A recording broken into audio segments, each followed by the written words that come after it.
they see the gates open up, and then they drive through this long driveway with a row of trees on both sides. And then they drive through the archway, and then they see this magnificently huge, expansive castle, and they're just awe-inspired. And I can never put that into words, but everyone expresses it the same way.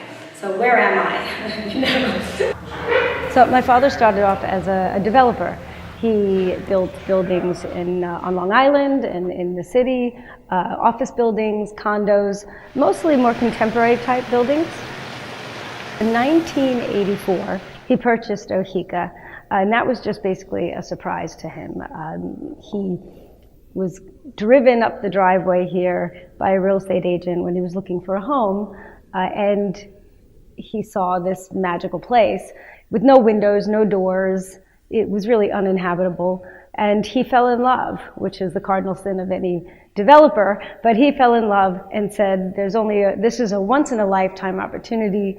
I have to have this place. So today, Oheka offers many, many opportunities for people to visit. We have, of course, the weddings and events. You can come here and stay in the hotel. We also have a restaurant now and a bar. And you can come for lunch or dinner or just come here for cocktails. So one of the main rooms in Oheka is the grand ballroom. And of course that's where he threw a lot of his lavish parties, where Enrico Caruso would sing and Charlie Chaplin would entertain and heads of state and people of society would have fun back in the 1920s. To me, I really think that we are living out Otto's legacy again, or the building, the Oheka's legacy, where we're still throwing big, lavish parties, except it's today. So we're creating new history. So we have the ballroom, and we have the library. It also personifies a lot about what Otto wanted to achieve in this particular house. His other second home was in Morristown, New Jersey, and that house burnt down. So he built Oheka virtually fireproof.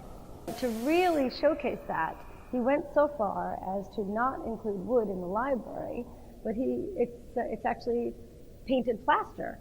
So it's a technique called faux bois, which was done in the 1920s, and it's been recreated today to resemble exactly how it looked back then.